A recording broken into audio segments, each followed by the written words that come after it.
Hello mga ka-auto, this is RT from Home Automated PH and nandito po tayo ngayon sa Metro Gate Silang Estates. To-install po ang ating Smart Hub.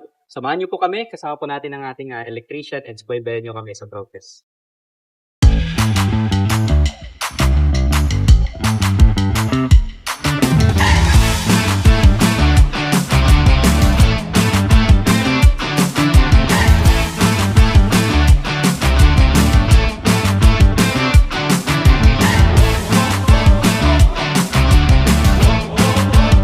So mga kakopan, dito na tayo sa second floor. So ito yung sa master's bedroom. Nandito tayo sa balcony area. And going na yung installation ng smart switch ng ating kasamahan.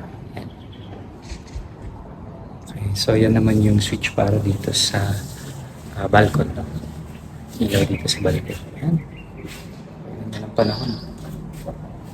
Okay. So ito yung master's bedroom. So may na-install na rin dyan yung isang smart switch para naman sa comfort room.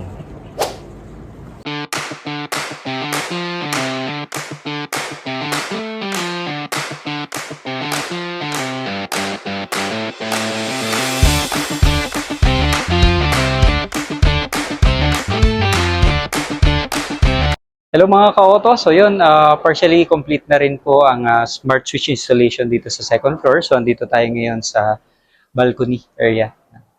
Ayan, so merong isang smart switch dito. Yan, tugang.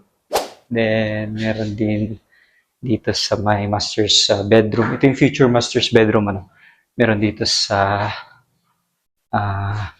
my master's bedroom CR. So papansin nyo, ito yung closet. Future closet. Then ito yung master's bedroom CR. So ipalagay rin yung ating client ng tugang switch. Yan. Yan. So, CR. Okay.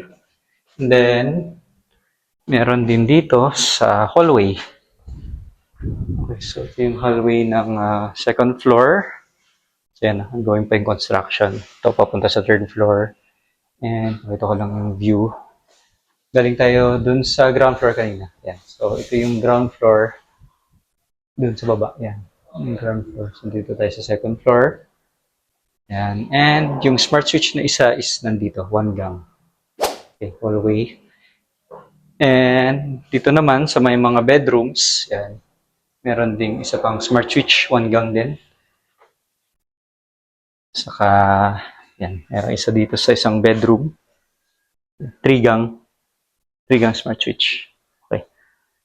So di pa natin siya matetest dahil nga hindi pa active yung circuitry dito sa second floor. So, ayusin po na electrician. Yan. Ito yung future bedroom. Meron din tayo ilalagay dito sa kabilang bedroom pa. Yan.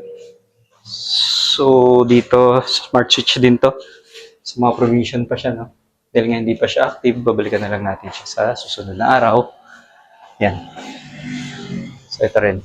Yan, wala pang wire na nakaabang. Hindi pa tayo makakapagkabit.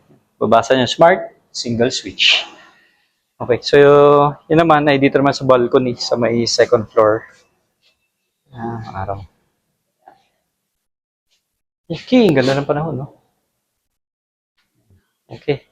So yun, partially complete ang second floor ng mga smart switch natin. Ito lang target lang natin supposedly sa first floor, pero since may extra time pa tayo, sinulitin natin sa second floor. Then babalikan na lang natin dahil meron pa tayong lalagyan din doon sa third floor, no? So ayun, so far, na complete natin yung target for the day. Na-install yung smart hub, saka yung ating smart switches.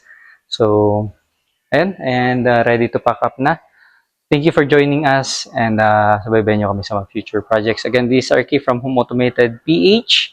And if interested kayo, message nyo lang kami sa aming Facebook page or contact nyo kami sa number na naka-flash sa screen. Okay? Then, see you soon guys. Thank you. Bye.